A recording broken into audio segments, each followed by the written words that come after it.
Hello, dear bankers. I Diksha Sharma. Welcome you all on this EduTap platform. So, if you are targeting CAP December 2026, तो ये series cap on the go आपके लिए है, क्योंकि इस series में हम आपके BFM के सिलेबस को इस तरह से कवर कर रहे हैं कि दैट विद इन 50 लेक्चर्स हम आपके सारे मोस्ट इंपॉर्टेंट टॉपिक्स को कवर कर पाएं और आप जो है एटलीस्ट 50 मार्क्स सिक्योर कर पाएं अगर आप इस सीरीज को फॉलो करते हैं।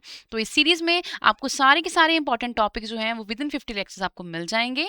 एंड ये हमारी सीरीज का जो है लेक्चर नंबर 6 है, जिसमें हम करने वाले हैं LRS स्कीम के अंडर करे जाने वाली कैपिटल अकाउंट ट्रांजेक्शन्स। ठीक है, तो हमने प्रीवियस क्लास में पढ़ा था व्हाट इज LRS और हमने टाइप्स पढ़ी थी हमारी capital account and current account transactions की। लेकिन आज हम डिटेल में करेंगे कि what all transactions are covered under capital account transaction under LRS scheme. But before that let me just tell you that EduTap has launched an e-book which is totally free of cost for your for your study purpose। यहाँ पे आपको ये इन books को पाने के लिए आपको क्या करना है, आपको डिस्क्रिप्शन में दिए गए लिंक पे क्लिक करना है। लिंक को क्लिक करते ही ये पेज जो है वो आपके सामने खुलेगा वेबसाइट का। आपको कुछ ये डिटेल्स जो है वो फिल करनी है। इन डिटेल्स को फिल करते ही आपके पास ये 3 e books which is totally free of cost आप अपने सिस्टम में डाउनलोड कर सकते हैं। इन ई बुक्स में आपको क्या मिलेगा, आपको मिलेंगे most important topics, previous year आपको क्वेश्चन पेपर मिलेंगे along with the solved answers, आपको इंपॉर्टेंट MCQs मिलेंगे बिकॉज आपके एग्जाम का पैटर्न टोटली MCQ है। एंड अदर देन दैट आपको मिलेंगे डिटेल्ड सिलेबस। ओके, तो अगर आप अपनी जो भी प्रिपरेशन है उसको इन बुक्स के थ्रू हेल्पफुल करना चाहते हैं तो आप प्लीज़ जो है डाउनलोड करिए इन ई बुक्स को। तो चलिए शुरुआत करते हैं अपने आज के टॉपिक की।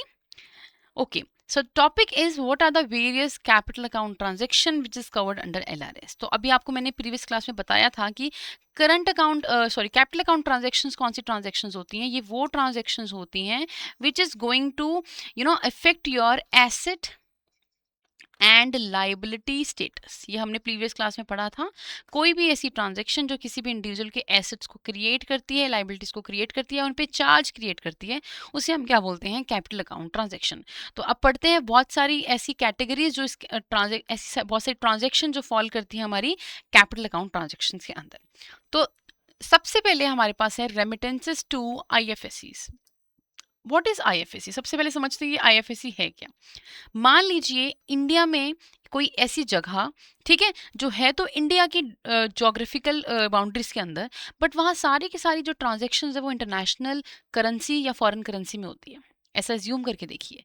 अदरवाइज आप क्या देखते हैं कि आप किसी भी मार्केट में जाते हैं, मॉल में जाते हैं, ठीक है, वहाँ जाके क्या करते हैं, आप कोई सामान खरीदते हैं और बदले में क्या पे करते हैं, इंडियन रुपी पे करते हैं। बट वॉट इफ कि एक ऐसी स्पेसिफिक जगह है जहाँ पे आप जो है फॉरेन करेंसी दे रहे हैं and literally they are accepting it. जबकि हम सुनते हैं कि इंडिया में तो फॉरेन करेंसी नॉर्मली हमारी यूज़ ही नहीं होती है, हमारे जहाँ पे इंडियन रुपी यूज़ होता है। लेकिन IFSC क्या है, IFSC एक ऐसी जोग्राफिकल सेंटर्स हैं इंडिया में जहाँ पर क्या होता है, फॉरेन करेंसी की जो आपकी ट्रांजेक्शन है वो यहाँ पे की जाती है। ठीक है, ये क्या है, ये एक ऐसा स्पेशल एरिया है इंडिया में जिसे हम क्या ट्रीट करते हैं, फॉरेन कंट्री की तरह से हम ट्रीट करते हैं। एंड वहाँ पे सारी ट्रांजेक्शन जो होती है, फाइनेंशियल ट्रांजेक्शन, वो कौन से नेचर की होती है, फॉरेन करेंसी की फॉर्म में होती है। ठीक है, ये क्या है, ये जोग्राफिकली तो इंडिया में लोकेटेड है, लेकिन वहाँ पे जो लीगली और रेगुलेटरी क्या है वो किस फॉर्म में है, एक तरह से क्या मानी जाती है, वो फॉरेन टेरिटरी मानी जाती है। ठीक है, पहले आपको कोई भी फॉरेन ट्रांजैक्शन करनी होती थी तो आपको बहुत सारी अथॉरिटीज़ हैं, उनकी परमिशन लेकर आपको जो फंड्स है वो बाहर रेमिट किया जाता था। बट यहाँ पे आपके पास क्या फैसिलिटी अवेलेबल है कि आप इंडिया में ही, ये आपके पास स्पेसिफिक सेंटर है जहाँ पे आप फॉरेन करेंसी की ट्रांजेक्शन्स कर सकते हो। लेकिन येस, ये आप इंडिया खुद नहीं कर सकते हो, आपको ऑथराइज डीलर बैंक की परमिशन की ज़रूरत रहती है। ठीक है, अब इंडिया में ये कहाँ सिचुएटेड है, देखिए इंडिया में हमारे पास गुजरात में जो है वो गिफ्ट सिटी के नाम से जो है हमारे पास ये IFSC सेंटर लोकेटेड है गुजरात गांधीनगर में। जहाँ पर क्या होता है, ये एक तरह का इंटरनेशनल फाइनेंशियल जोन है जहाँ पे फॉरेन करेंसी में ट्रांजैक्शंस की जाती हैं। आप जो है वो फॉरेन करेंसी यूज़ करके कहीं किसी कंट्री में इन्वेस्टमेंट करना चाहें तो वो कर सकते हैं, या अगर आप लोन लेना चाहें तो आप वो भी यहाँ पे ले सकते हैं। ठीक है, इन दीज सेंटर्स में। ठीक है, अब नेक्स्ट क्वेश्चन राइज होता है कि how IFSC and LRS are linked. ये दोनों लिंक कैसे हैं? तो देखिए क्या है, आपका जो आईएफएससी है वो क्या है, एक तरह से ऐसा सेंटर है जहाँ पे हम इन्वेस्टमेंट कर सकते हैं, और जो आपकी एलआरएस स्कीम है वो आपको अलाउ करती है कि आप ट्रांजैक्शंस करिए। ठीक है, तो देखिए नटशेल में देखिए, आप ये व्हाट इज आईएफएससी, ये इंडिया के अंदर है, it is inside geographical boundaries of in India. लेकिन ये फंक्शन कैसे करती है? Its function like a international financial centre, और डील किस में करती है? Mainly in a foreign currency. तो ये क्या है, आप ये मान सकते हो आईएफएससी के बेसिक से फीचर्स हैं, ठीक है, जो कि ये मेंशन है। Now see the key features और क्या है इसके। तो first is that it is treated as a foreign territory. ठीक है, हम आईएफएससी को क्या मानते हैं कि ये एक तरह की फॉरेन टेरिटरी है, लेकिन ये लोकेटेड कहाँ पे है? इंडिया में। इंडिया में लोकेटेड है, लेकिन यहाँ पे जितने भी ट्रांजेक्शन की जाती है वो इंटरनेशनल अकाउंट जो भी आपके बैंकिंग स्टैंडर्ड्स है उसके अकॉर्डिंगली की जाती है। इसके अलावा ये सेकेंड इसका फीचर क्या है, that it operate in a foreign currency. यहाँ पे इंडियन रुपी यूज नहीं होता है। ठीक है, यहाँ पे जो है फॉरेन करेंसी इस्तेमाल की जाती है for all the transactions. Number 3, special foreign currency account. अब देखिए अगर आपको यहाँ पे कोई ट्रांजेक्शन करनी है, ठीक है, तो आपके पास तो जो भी करेंसी होगी वो फॉरेन करेंसी होगी, तो आपको उस फॉरेन करेंसी को होल्ड करने के लिए अपना एक अकाउंट खोलना पड़ेगा। तो अगर आप चाहते हैं कि आईएफएससी सेंटर के थ्रू आप कोई भी इन्वेस्टमेंट या ट्रांजेक्शन करना चाहते हैं, तो then you need to open your foreign currency account, तो ही आप क्या कर पाएंगे, यहाँ पे ट्रांजेक्शन कर पाएंगे। ठीक है, तो ये आपके फीचर्स हैं आईएफएससी के। Now see how they are linked. LRS क्या है? अभी हमने प्रीवियसली क्लास में भी पढ़ा, तो एलआरएस एक ऐसी स्कीम है जो परमिशन देती है आपको that you can send up to $2 2,50,000। ठीक है, कहाँ पे? अब्रॉड आप सेंड कर सकते हो। कब? इन 1 financial year for permitted purposes. Permitted purposes क्यों बोला गया है? क्योंकि आपने पढ़ा है कुछ पर्पस ऐसे हैं जिनके लिए बिल्कुल ही प्रोहिबिटेड है, तो उन परमिटेड पर्पसेस के लिए आप बाहर फंड रेमिट कर सकते हैं, एंड इसको एलआरएस स्कीम को आरबीआई की अप्रूवल मिली हुई है। तो यहाँ पे आप क्या कर सकते हो, परमिशन लेके बैठे हो फंड्स को रेमिट करने की। अब फंड्स कहीं पे तो आपको रेमिट करने हैं, तो उसके लिए आपके लिए क्या बना दिए? IFSC centre. ये जो सेंटर्स है ये एक ऐसा प्लेस है जहाँ पे आप इन फंड्स को क्या करते हो, भेजते हो। यहाँ पे फंड्स को भेजकर आप वहाँ पे इन्वेस्टमेंट कर सकते हो, या फिर आप क्या कर सकते हो, लोन भी ले सकते हो। तो ये सब फैसिलिटी आपको आईएफएससी सेंटर में मिलती है। आईएफएससी सेंटर क्या है? अब यहाँ पे आपको बोला था फंड अब्रॉड, अब अब्रॉड जाने की जरूरत नहीं है फॉर सम पर्पसेस। कुछ पर्पसेस के लिए आपको यहाँ पे ही इंडिया में ही आपको ये सेंटर्स मिल जाते हैं, जो कि एक तरह की फॉरेन कंट्री ही है। फॉरेन टेरिटरी की तरह ही वो क्या करते हैं, they are acting like a foreign territory. ठीक है, तो इंडिया में गिफ्ट सिटी गुजरात गांधीनगर में ये सिचुएटेड है। ठीक है, एग्जाम्पल देखते हैं। मान लीजिए प्रिया जो इंडिया से है वो इन्वेस्ट करना चाहती है, wants to invest in shares. USA में वो इलेक्ट्रॉनिकली क्या करना चाहती है, शेयर्स में इन्वेस्टमेंट करना चाहती है। अब वो कैसे करना चाहती है? गिफ्ट सिटी के थ्रू करना चाहती है, जो कि हमारा गुजरात में है। ठीक है, तो क्या करती है वो? बैंक पे अप्रोच करती है। एज आई टोल्ड यू कि वो इंडिविजुअली कुछ नहीं कर सकते हैं। Wherever foreign currency is linked, where जहाँ पे भी आप एलआरएस ट्रांजेक्शन करना चाहते हैं, ऑथराइज डीलर बैंक की आपको को लेना पड़ेगा, अप्रूवल लेना ही होगा। तो आप बैंक के पास जाएंगे, बैंक क्या करेगा? The bank remit $US under LRS. उसको एलआरएस स्कीम के अंडर क्या ट्रांसफर कर देगा? $US दे देगा। ठीक है, वो कितना देगा? अभी बताया $2,50,000 पर फाइनेंशियल ईयर में। फिर क्या होगा? ये मनी जो है आईएफएससी सेंटर पहुंचेगी, और वहां पे क्या, क्योंकि आईएफएससी सेंटर एक तरह का क्या है आपके लिए, फॉरेन टेरिटरी है, तो ये फंड्स को आप इस स्कीम के थ्रू क्योंकि अब्रॉड ट्रांसफर कर सकते हो, तो यहाँ पे ये आपके लिए फॉरेन टेरिटरी ही है। ठीक है, अब क्योंकि ये फंड्स यहाँ पे आ चुके हैं, तो प्रिया क्या कर सकती है, जिस भी कंपनी में वो इन्वेस्टमेंट करना चाहती है और जहाँ पे परमिटेड है, वो वहाँ पे अपने फंड्स को क्या कर देगी, यूटिलाइज कर लेगी।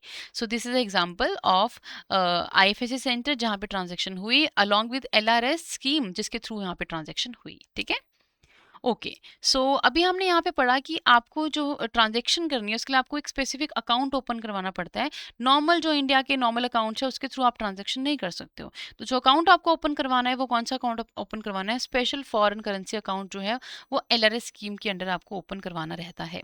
ठीक है, तो ये जो अकाउंट है ये नॉर्मली वैसे ही मेंटेन होता है जैसे कि आपके बाकी अकाउंट मेंटेन होते हैं, बस ये फॉरेन करेंसी में होता है। अगर आपको कोई भी ट्रांजेक्शन देश के बाहर करनी है तो आपको इस अकाउंट के थ्रू वो ट्रांजेक्शन करनी होगी। ठीक है, ये जो करेंसी, ये जो अकाउंट है, आप कहाँ-कहाँ यूज़ कर सकते हो? आपको इन्वेस्टमेंट करनी है शेयर में, म्यूचुअल फंड में, प्रॉपर्टी में, आप इसके थ्रू कर सकते हो। आपको कोई एजुकेशनल फ़ीस के लिए आपको अकाउंट ये यूज़ करना है, पेमेंट करनी है आपको अपनी फ़ीस की, तो उसके लिए कर सकते हो।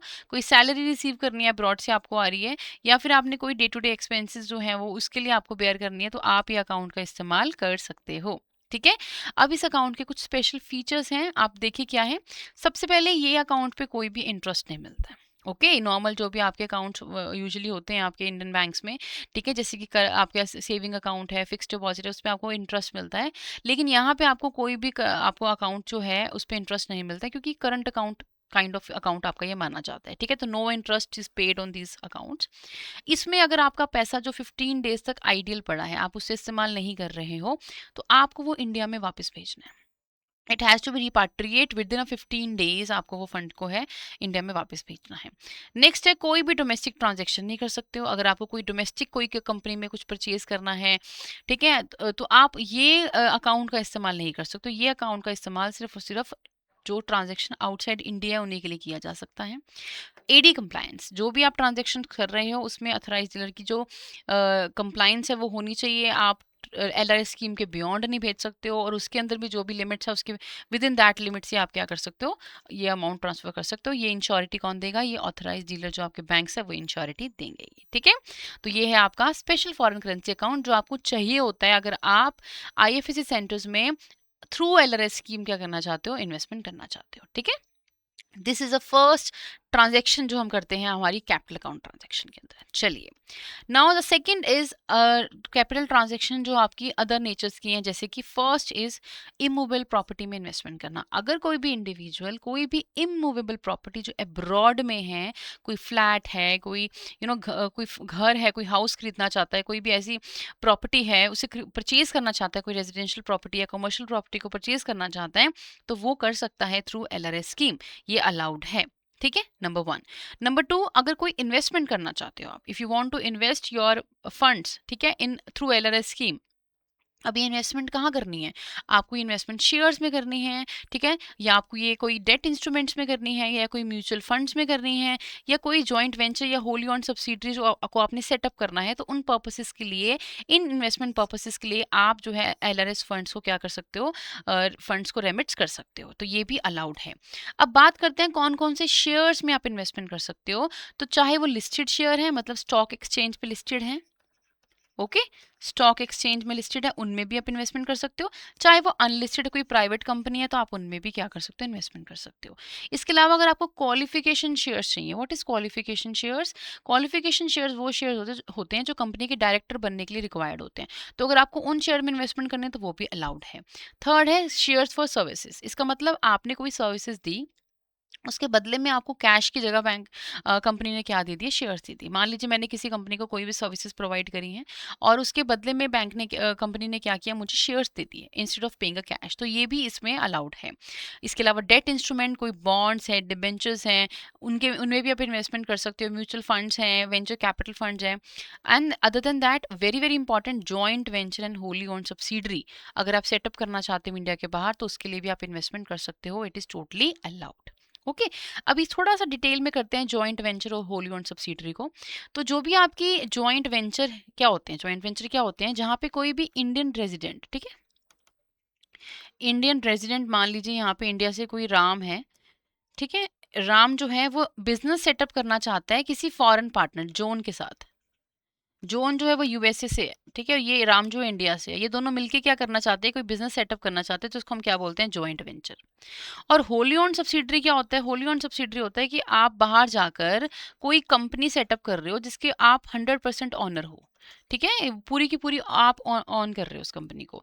तो अगर कोई भी इंडिविजुअल ये दोनों काम करना चाहता है, या तो जॉइंट वेंचर करना चाहता है या होली ओन्ड सब्सिडरी को सेटअप करना चाहता है, तो ये अलाउड है। कहाँ अलाउड है? अंडर एलआरएस अलाउड है, ठीक है। अब इसमें क्या है, आपके पास जो इन्वेस्टमेंट है, वो जो भी आप करेंगे इन दोनों जॉइंट वेंचर या होली ओन्ड सब्सिडरी में, वो इन पर्पस में एंगेज नहीं होनी चाहिए, ठीक है। जो भी इन्वेस्टमेंट है वो किन पर्पस के लिए अलाउड नहीं, इट इज नॉट अलाउड। अगर वो जो जॉइंट वेंचर है वो किन में एंगेज होंगे, वेरी इंपॉर्टेंट है ये आपसे एमसीक्यूज में पूछा जाता है। अगर तो वो रियल एस्टेट बिजनेस में इन्वॉल्व है, या कोई बैंकिंग बिजनेस में, या कोई भी फाइनेंशियल सर्विस एक्टिविटी में इन्वॉल्व है, तो इन तीनों केसेस में ही आप क्या नहीं इस्तेमाल कर सकते हो, आपको भी जॉइंट वेंचर या होली ओन सब्सिडरी को इन फॉर्म में इन्वेस्टमेंट नहीं कर सकते हो, ठीक है। नाउ इसके अलावा फोर्थ जो इसमें पार्ट आता है, इसमें वो आता है हमारा एक्सटेंडिंग लोन्स। अगर कोई भी रेजिडेंट इंडिविजुअल जो है इंडियन है, he want to extend a loan, वो लोन देना चाहता है किसको, अपने कोई भी क्लोज रिलेटिव को, लेकिन वो क्या होना चाहिए, या तो एनआरआई हो या पर्सन ऑफ इंडियन ओरिजिन हो, तो ये भी अलाउड है। अगर कोई इंडियन इंडिविजुअल राम जो है वो लोन देना चाहता है, किसको देना चाहता है, कोई एनआरआई है या पर्सन ऑफ इंडियन ओरिजिन है, ठीक है, तो उसको वो दे सकते हैं और लोन प्रोवाइड कर सकते हैं, बट वो क्या होने चाहिए, उनके क्लोज रिलेटिव होने चाहिए। क्लोज रिलेटिव की जो डेफिनेशन है वो आपको कंपनीज एक्ट में मेंशन है, ठीक है। नाउ क्या कंडीशन है आपको यहाँ पे अगर लोन एक्सटेंड करना है, पहला जो बोरवर होने चाहिए वो एनआरआई होने चाहिए या पर्सन ऑफ इंडियन ओरिजिन होने चाहिए जो कि क्लोज रिलेटिव हो। करेंसी किस करेंसी में दे सकते हो, ओनली इंडियन रुपये में आप ये लोन एक्सटेंड कर सकते हो। इंटरेस्ट, इसमें कोई इंटरेस्ट नहीं है, ये कंप्लीटली इंटरेस्ट फ्री लोन रहेगा, वेरी इंपॉर्टेंट, ठीक है। मिनिमम कितना पीरियड होना चाहिए लोन का, तो मिनिमम 1 ईयर तक का आपको जो लोन प्रोवाइड करना है। क्रेडिट, क्रेडिट का यहाँ पे क्या है कि आप जो भी लोन क्रेडिट करोगे, जैसे मान लीजिए यहाँ पे राम ने जो है कोई विजय करके कोई इंडिविजुअल है, एनआरआई है, ठीक है, वो इंडिया का एनआरआई है, उससे वो लोन एक्सटेंड करना चाहते हैं, तो ये जो लोन का अमाउंट ये क्रेडिट किया जाएगा वो विजय के कौन से अकाउंट में किया जाएगा, जो भी उसका एनआरओ अकाउंट इंडिया में होगा, ये अमाउंट उसमें डाला जाएगा, ना कि राम जो है डायरेक्टली विजय को ये बाहर भेजेंगे लोन का अमाउंट, ठीक है, उनके जो एनआरओ अकाउंट है उसमें अमाउंट ट्रांसफर किया जाएगा। सो ये है आपकी एक्सटेंडिंग लोन, जो है आपकी कैपिटल अकाउंट ट्रांजेक्शन के अंदर आती है, ये आपका सेकंड पार्ट के अंदर आती है, ठीक है। अब जो भी आपकी कैपिटल अकाउंट ट्रांजेक्शन है, चाहे आपने प्रॉपर्टी खरीदनी है, चाहे आपने इन्वेस्टमेंट करनी है, चाहे जॉइंट वेंचर ओपन करना है, या होली ओन्ड सब्सिडरी, या कोई लोन एक्सटेंड करना है, इन चारों के केसेस में कुछ नीड्स हैं जिसको आपको कंप्लाई करना है, कुछ फुलफिल करनी है कंडीशंस, वो क्या है। पहली बात तो जो भी आप ये ट्रांजेक्शन करेंगे वो एक डेजिग्नेटेड बैंक ब्रांच से करेंगे, वो बैंक ब्रांच को आप खुद डिसाइड करेंगे कि ये पर्टिकुलर ब्रांच होगी जिससे मैं सारी की सारी ट्रांजेक्शन करूंगा एलआरएस की। अगर आप सारी ट्रांजेक्शन एक ही जगह से करेंगे तो जो बैंक है वो सारी ट्रांजेक्शन के ऊपर चेक रख पाएगा, कंट्रोल कर पाएगा, या फिर ही कैन सी कि वो ट्रांजेक्शन जो है वो लिमिट में है या नहीं। अगर आप डिफरेंट बैंक से ये ट्रांजेक्शन्स करते हैं तो बैंक्स के लिए डिफिकल्ट हो जाता है, ठीक है। सेकंड क्या है, ये जो अकाउंट है इसका टेन्योर मिनिमम 1 ईयर का होना चाहिए, ऐसा नहीं है कि आपने इससे कम टाइम के लिए अकाउंट खोल के ट्रांजेक्शन करके उसे क्लोज कर दिया, इसका टाइम टेन्योर कितना होना चाहिए, मिनिमम 1 ईयर का। जो भी इन्वेस्टमेंट करेंगे इस अकाउंट के थ्रू वो कितनी होएगी 1 ईयर में, अप टू $2 250,000। कोई भी क्रेडिट फैसिलिटी, मतलब कि ये जो आपका अकाउंट होगा, बैंक अकाउंट होगा, इससे आपको कोई भी ओवरड्राफ्ट फैसिलिटी, ठीक है, ये नहीं मिलेगी, कोई कैश क्रेडिट फैसिलिटी ये नहीं मिलेगी, या फिर मैं बोलूँ आपको शॉर्ट टर्म लोन मिल रहा है वो भी नहीं, कोई ऐसी फैसिलिटी नहीं मिलेगी इस अकाउंट से आपको।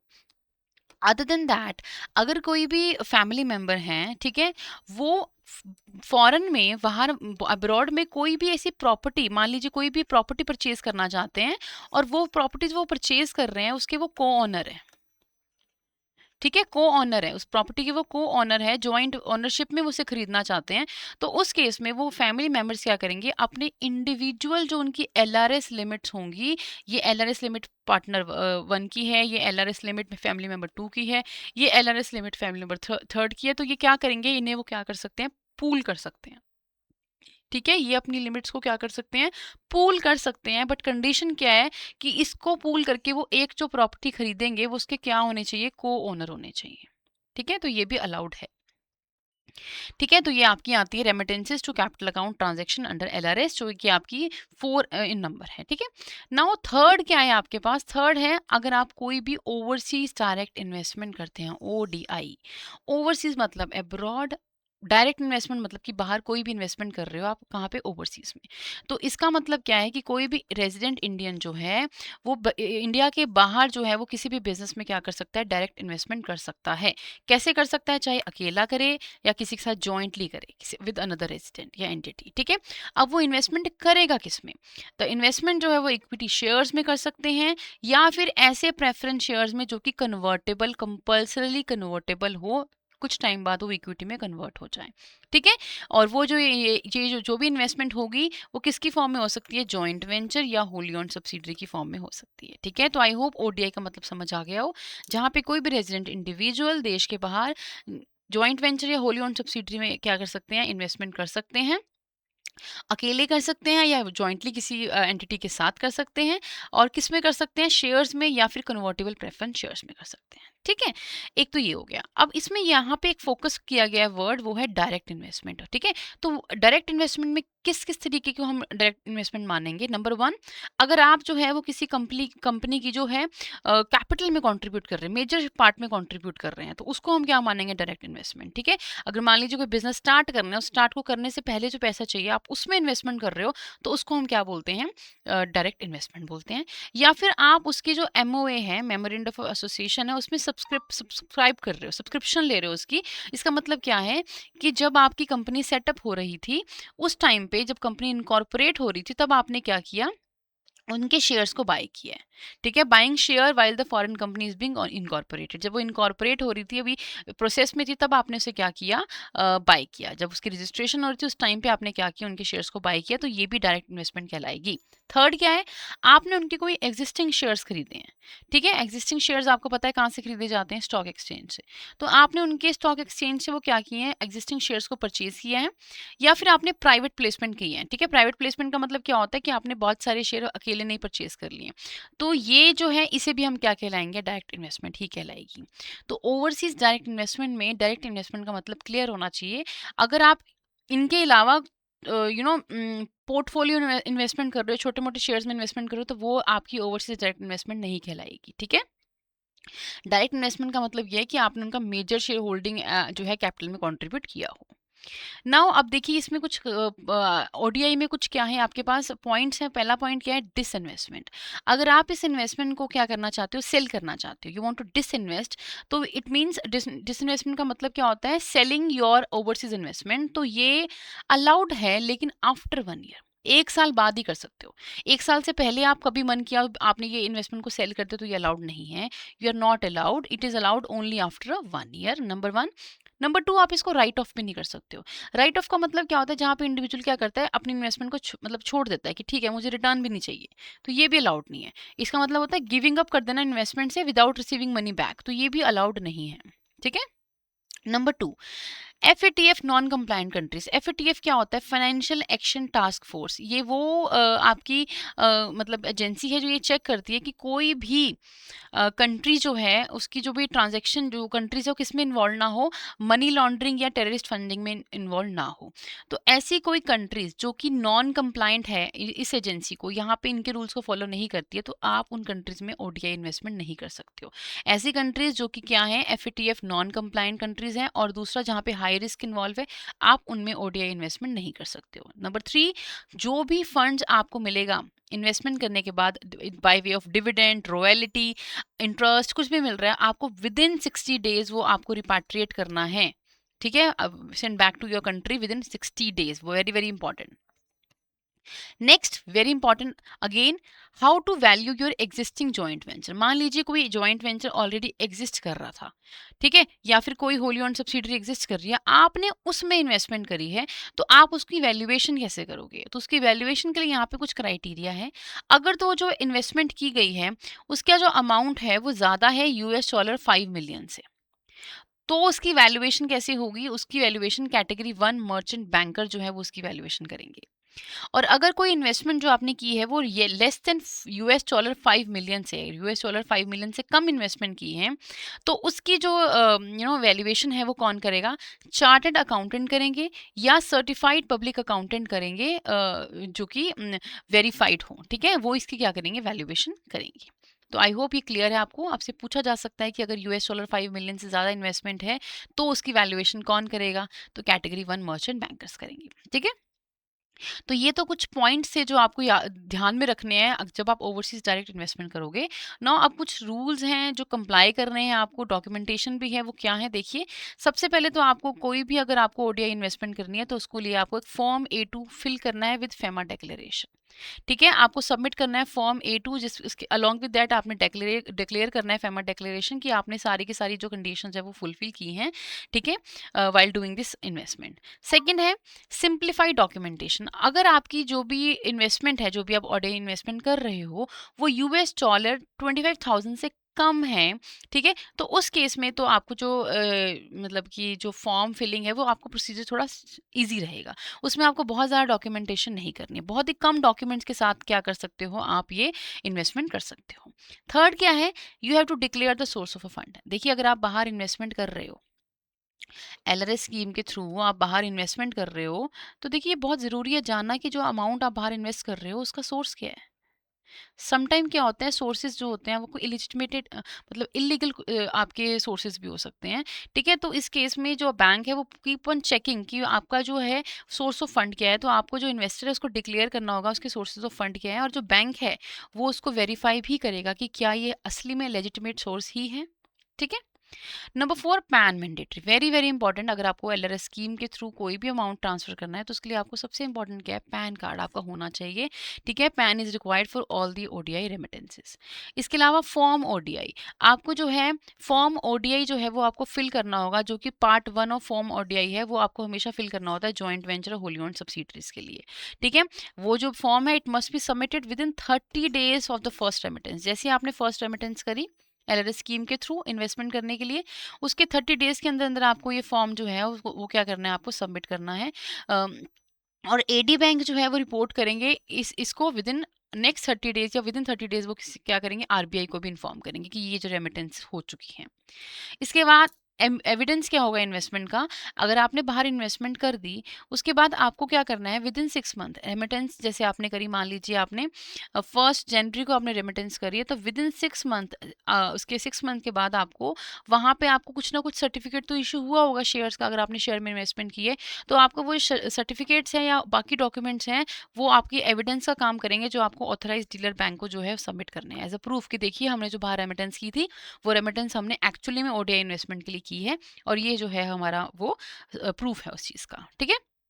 इसके अलावा पोस्ट इन्वेस्टमेंट चेंजेस, अगर आप कोई भी इन्वेस्टमेंट किया, आपने फर्स्ट फर्स्ट जनवरी को आपने कोई इन्वेस्टमेंट करी, मान लीजिए आपने बोला कि मैंने 100 शेयर्स खरीदे हैं किसी पर्टिकुलर कंपनी के।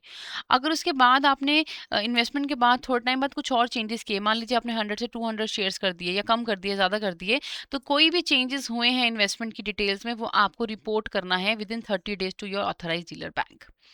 ठीक है। नेक्स्ट है एनुअल परफॉर्मेंस रिपोर्ट, आपको अपनी एपीआर जो है वो एवरी ईयर जो है वो सबमिट करनी है। APR must be filed before 31 December every year.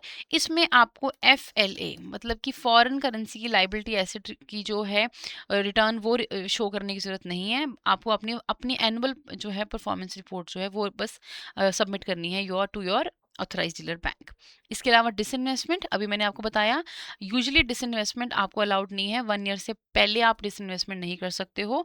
ठीक है, तो अगर आप generally allowed after 1 year only, और जो भी आप सेल करते हो, ठीक है, उसको रिपाट्रिएट करना है immediately, not with in 60 days. After 1 year के बाद अगर आप उसे सेल कर देते हो अपनी इन्वेस्टमेंट को, ओडीआई इन्वेस्टमेंट को, तो आपको विद इन 60 डे वो रिपाट्रिएट करना है, इंडिया में वापस करना है विद इन 60 डेज, और इसकी जो रिपोर्ट है वो ऑथराइज डीलर बैंक को देनी है विद इन 30 डेज। तो ये कुछ डेज मेंशन है specifically, with in that limit आपको वो करने हैं। अगर आप ऐसा नहीं करते हो तो बेसिकली आप फेमा की जो गाइडलाइंस उसे वॉयलेट कर रहे हो।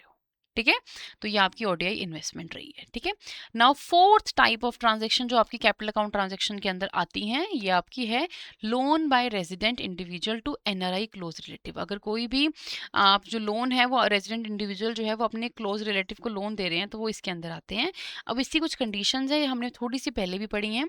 तो इसकी कंडीशन ये है कि आप ये जो लोन है पहली बात तो क्लोज रिलेटिव को दोगे, दूसरा वो एनआरआई या पर्सन ऑफ इंडियन ओरिजिन होना चाहिए, ये सिर्फ इंडियन रुपी में दिया जाएगा, ये जो लोन होगा ये इंटरेस्ट फ्री होगा, इसका मिनिमम टेन्योर कम से कम ये 1 ईयर तक का होना चाहिए, और ये आप किस पर्पस के लिए देते हो, या तो पर्सनल पर्पस के लिए यूज़ कर लो या बिजनेस पर्पस के लिए यूज़ कर लो। ठीक है, तो ये कुछ कंडीशंस हैं।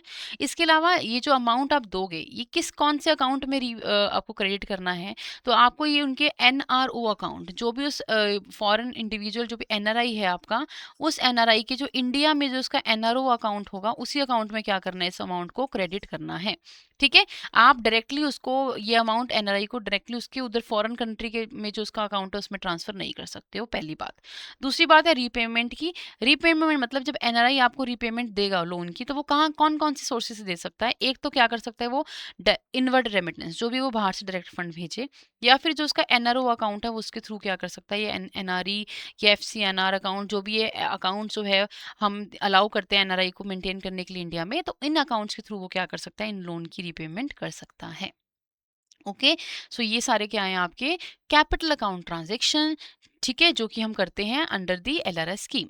आई will repeat once again, first ही आपकी आईएफएससी के थ्रू जो आप करते हैं, सेकंड है आपकी जो भी आप प्रॉपर्टी में इन्वेस्टमेंट करना चाहते हो या फिर आप कोई शेयर्स में इन्वेस्टमेंट करना चाहते हो, थर्ड हमने पढ़ी हमारी ओडीआई इन्वेस्टमेंट, एंड फोर्थ हमने पढ़ा कोई भी लोन जो हम देते हैं फॉर आर क्लोज रिलेटिव को जो एनआरआई हो या पर्सन ऑफ इंडियन ओरिजिन हो।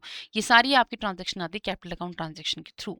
Now the last the part of this lecture is, आपको जो है जो लोन आपको देना है अपने क्लोज रिलेटिव को, उसकी कुछ रिस्ट्रिक्शंस हैं, ठीक है। रिस्ट्रिक्शंस क्या है कि आप जो ये लोन है ये चिट फंड या निधि कंपनीज में नहीं दे सकते हो, ठीक है। ये जो लोन आपने दिया है, अभी मैं आपको बताया इसका पर्पस क्या होना चाहिए। इसका पर्पस होता है या तो आप किसी पर्सनल पर्पस के लिए दे रहे हो या आप किसी बिजनेस पर्पस के लिए दे रहे हो, लेकिन ये पर्पस ये नहीं होने चाहिए। चिट फंड, निधि फंड, एग्रीकल्चर के लिए दे रहे हो, रियल एस्टेट के लिए दे रहे हो, अभी हम पढ़ के हटे हैं, कंस्ट्रक्शन ऑन फार्म हाउसेज या कोई ट्रेडिंग ऑन टीडीआर मतलब क्या होता है, ट्रांसफरेबल डेवलपमेंट राइट। कोई भी इन इन इन चीज़ों के लिए आप नहीं कर सकते हो, ट्रेडिंग के लिए आप ये जो फंड लोन है ये नहीं दे सकते हो, ठीक है। ओके, नाउ ये सारी की सारी जो ट्रांजैक्शंस हैं, जो भी हम ये ट्रांजैक्शंस करते हैं, इनकी जो भी रिकॉर्डिंग होती है उसका क्या रहता है आपका।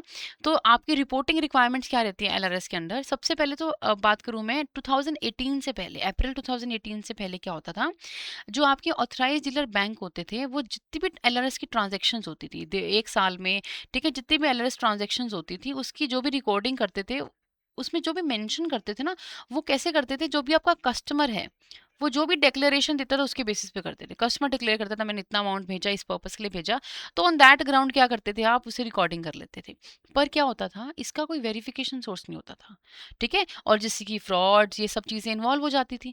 तो इसीलिए अप्रैल 2018 के बाद क्या किया, एक नया सिस्टम लेकर आए, जहाँ पे आरबीआई ने कहा कि आप जो है वो कस्टमर पे डिपेंड नहीं करेंगे कि वो आपको सही इन्फॉर्मेशन देगा, आप खुद से क्या करेंगे, इन्फॉर्मेशन कलेक्ट करेंगे। आरबीआई ने बोला आप डेली रिपोर्टिंग सिस्टम इन्वॉल्व कीजिए, क्योंकि we are talking about foreign exchange, जो कि एक दिन में कितनी बार जिसके रेट्स चेंज होते हैं, करेंसी में कितने चेंजेस आते हैं, तो आप डेली रिपोर्टिंग करेंगे। That is daily reporting system को इंट्रोड्यूस किया गया। इसमें क्या किया गया, जो ट्रांजैक्शन है वो एलआरएस डाटा डेली जो है वो रिकॉर्ड किया जाता था ट्रांजैक्शन वाइज, एक दिन में कितनी ट्रांजैक्शन हुई हैं। रिपोर्टिंग के लिए जो है वो कौन सा प्लेटफॉर्म, XBRL प्लेटफॉर्म है, जहाँ पे जो है इसकी रिपोर्टिंग की जाती थी। और ये रिपोर्टिंग कैसे करनी थी, by the close of the next working day. Next working day के क्लोजर से पहले आपको सारी वो ट्रांजेक्शन जो है वो रिकॉर्ड करनी होती थी, जो भी एलआरएस की एक दिन में हुई है।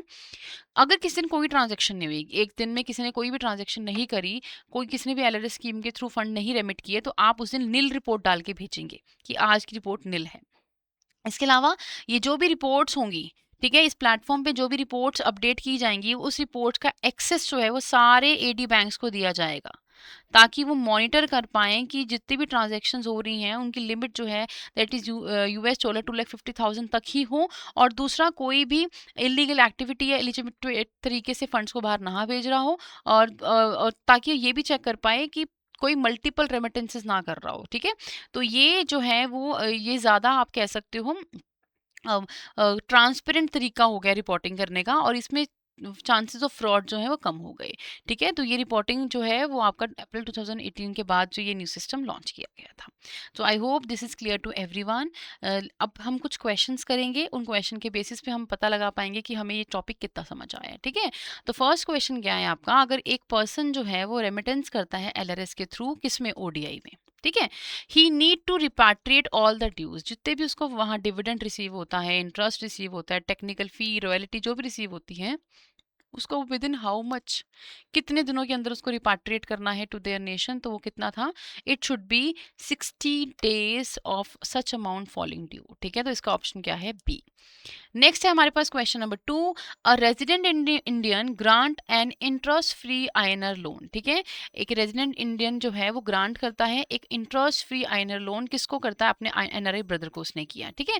Which of the following violate the LRS condition, अब इनमें से कौन सी कंडीशन वॉयलेट करता है, अगर इनमें से क्या करता है, जो लोन है वो क्रेडिट किया है to the borrower NRO account, ये तो हमने बोला है कि जो लोन है वो उसके एनआरओ अकाउंट में ट्रांसफर करना है, डायरेक्टली उसको नहीं भेजना है, ठीक है, डायरेक्टली तो नहीं भेजना है, एनआरओ में भेजना, तो ये तो सही किया उसने।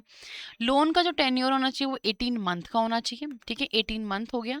ओके, लोन जो है वो आपने एग्रीकल्चर लैंड के लिए दिया हो। अब देखिए लोन का जो हमने कहा था मिनिमम कितना होता है, 1 ईयर तक उसका मिनिमम अमाउंट ईयर होना चाहिए, मिनिमम पीरियड होना चाहिए। ठीक है, अब जो आपने लोन भेजा है वो आपने किसके किसके पर्पज़ के लिए भेजा है, एग्रीकल्चर लैंड के लिए, तो हमने ये पढ़ा था। आप जो है वो लोन इस पर्पज़ के लिए तो बिल्कुल नहीं भेज सकते हो। फोर्थ क्या है आपका, रीपेमेंट जो है वो इनवर्ड रेमिटेंस हो रही है। तो रीपेमेंट आपको दो तरीके से हो सकती है, एक तो इनवर्ड रेमिटेंस हो सकती है, और दूसरा आपके जो भी इनके एनआरई एनआरओ अकाउंट जो इंडिया में है उनके थ्रू, या एफसीएनआर अकाउंट है उनके थ्रू हो सकती है। तो ये भी सही है। तो यहाँ पे जो गलत है, जो वायलेशन हो रही है वो किस में हो रही है, कि वो एग्रीकल्चर लैंड के लिए उसने आपको लोन दिया, तो ये गलत है, ये आप अलाउड नहीं है। ठीक है, नेक्स्ट है which of the following correctly distinguish the role of LRS and IFSC. हमने पढ़ा है कि एलआरएस और आईएफएससी आपस में कैसे कनेक्टेड होते हैं। तो आइए देखते हैं यहाँ पे कहाँ पे पता चल रहा है उनका रोल जो है क्लियरली मेंशन है। पहला लिखा है एलआरएस एक फाइनेंशियल सेंटर है और आईएफएससी जो है रेमिटेंस स्कीम है, बिल्कुल गलत। ठीक है, फिर लिखा है एलआरएस परमिट करता है outward remittance, okay, whereas IFSC जो है एक सेंटर है जहां पे आप फॉरेन ट्रांजैक्शन कर सकते हो, ये बिल्कुल सही है।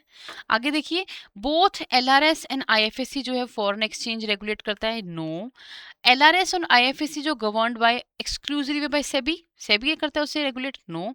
तो यहाँ पे जो है करेक्ट ऑप्शन क्या है, ऑप्शन नंबर बी जो है बिल्कुल करेक्ट है, कि जो आईएफएससी है वो एक तरह की फाइनेंशियल सेंटर है, और एलआरएस जो है वो आपको स्कीम है जो आपको अलाउ करती है कि आप इन्वेस्टमेंट कर सकते हो। तो यहाँ पे आपका ऑप्शन नंबर बी करेक्ट है। आई होप ये टॉपिक आपको अच्छे से क्लियर हुआ हो। अगर आपको फिर भी किसी भी पार्ट में कोई भी डाउट है तो आप कमेंट कर सकते हो। इसके अलावा आपकी स्लाइड पे जो है आपको डिटेल्स मेंशन है, आप हमें कॉन्टैक्ट कर सकते हो थ्रू दिस फ़ोन नंबर और email ID. Thank you so much and keep learning.